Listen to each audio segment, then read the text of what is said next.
Welcome to this video.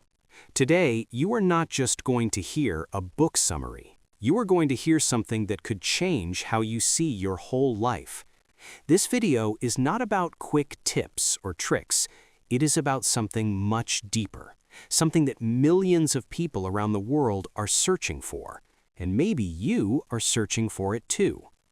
What if I told you there is a Japanese word that holds the secret to a long, happy, and meaningful life? And what if I told you this word is not just a word, it is a way of living, a way to wake up every morning with peace, energy, and clarity in your heart? That word is Ikigai. Now, before we begin, I want you to know, yes, this video might be long. I will not rush. I will explain everything step by step, even if this is your first time hearing about this, and even if your English is basic, you will understand, slowly, clearly, powerfully. Trust me, if you stay with me until the end, this could be the most meaningful video you have ever watched on YouTube. So, let's begin the journey. Let me start with a story. There was once a Japanese woman. She was a mother, a teacher, a kind person. One day, she suddenly fell into a coma. Her body was alive, but her mind was somewhere else. Doctors were not sure if she would live. Her family stood by her bed, crying quietly. But something strange happened while she was unconscious. She said she found herself in a completely white space. It was quiet, peaceful, and still. Then she heard a voice. The voice asked her one question: "Who are you?" She answered softly, "I am a mother of 4 children." The voice replied, "We are not asking what you do. We are asking, who are you?" She thought and said, "I am a school teacher." The voice repeated, "That is your job, but who are you?" She said, "I am Japanese. I am Buddhist. I am a woman." And every time the voice said, "That is your culture. That is your religion. That is your gender. But still, who are you?" In that moment, she realized something. She had spent her whole life playing different roles: wife, mother, teacher, citizen. But she had never truly asked herself that one powerful question: who am I without all of these labels? The voice then said, "When you know who you truly are, you may return." And just like that, she woke up. Not everyone believed her story, but she did not care. From that day on, she lived differently. She began searching for something deeper. Not a job, not a title, not a routine, but a reason to be alive, a reason to wake up every morning, a reason to smile even on bad days. That reason is what the Japanese call Ikigai. So, what is Ikigai? Ikigai is a beautiful word. It means a reason for being. In simpler words, the reason you get up in the morning. It is not just about making money.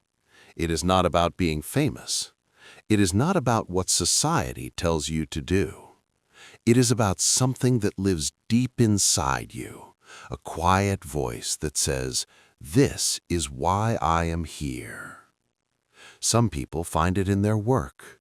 Some find it in taking care of others. Some find it in art, teaching, building, growing food, or even just sharing smiles. But the important thing is, we all have one. You have one. I have one. Everyone has an Ikigai. The problem is, most of us forget to look for it. So, how do we find our Ikigai? This is where the 4 questions come in. These are not questions you answer quickly. These are questions you sit with, you reflect, you write, you think. Slowly, your real self begins to appear. Let's look at them one by one. Question 1. What do you love? This is the first and most important question. What is something that makes your heart feel alive? Something that gives you energy, not takes it away. Maybe you love cooking, writing stories, helping people, fixing things, dancing, planting trees, or singing. This is not about what makes money. This is about what makes you happy. This is the first part of Ikigai. Question 2.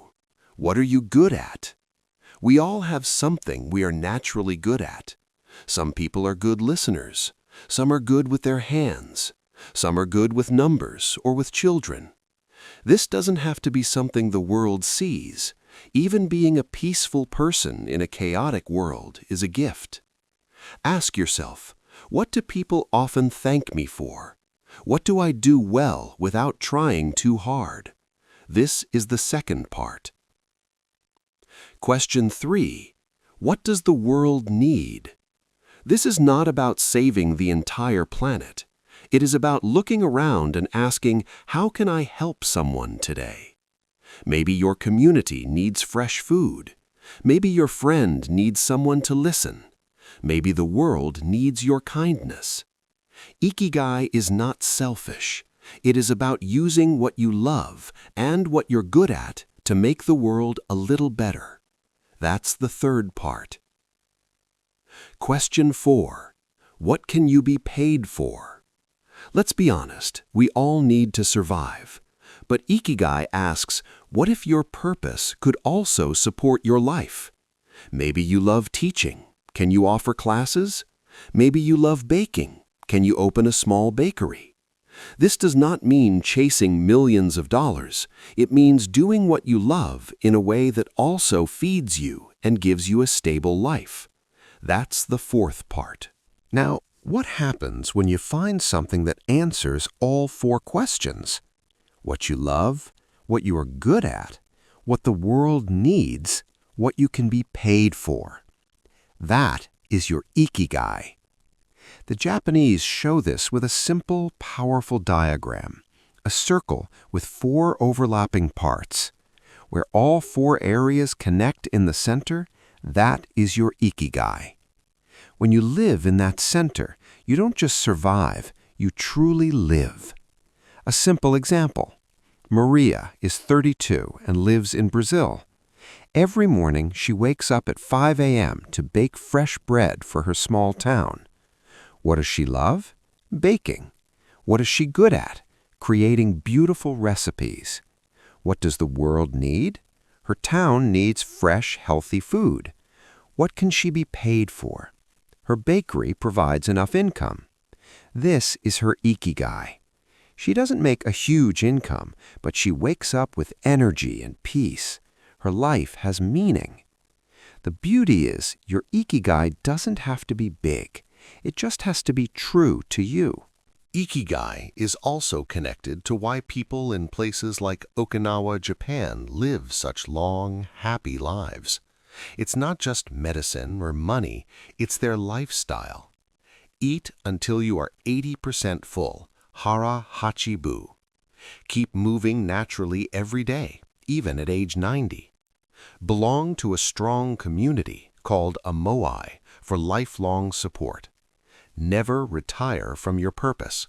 Always have something meaningful to do.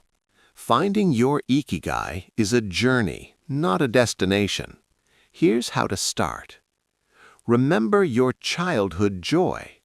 What did you love doing before the world told you who to be? Notice what makes you forget time. This state of total focus is called flow.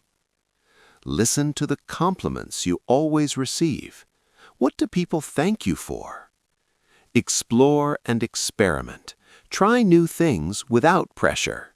Start small right now. Don't wait for the perfect moment. Do something you love for just 10 minutes a day. The wisdom of Ikigai is in daily habits. Take it slow. Live with intention. Surround yourself with good friends. Get in shape for your next birthday. gentle daily movement. Reconnect with nature. Give thanks for the small things. Live in the moment. Do one thing at a time with your full attention. Life's greatest lessons. A final reflection. You were not born just to suffer, pay bills, and be tired. You were born to live, love, and contribute. Life is not about what you do, but why you do it. You are never too old, and it is never too late to start. Purpose doesn't have to be big, it has to be true. You already have everything you need inside you: time, attention, courage, and love. Ikigai is not a trend. It is a truth. You don't have to chase happiness. You have to find your reason to wake up. It is already inside you. Start small. Start today. Start again tomorrow. But never stop. Stay curious. Stay kind. Stay connected. And wake up every day with something to do. That is Ikigai.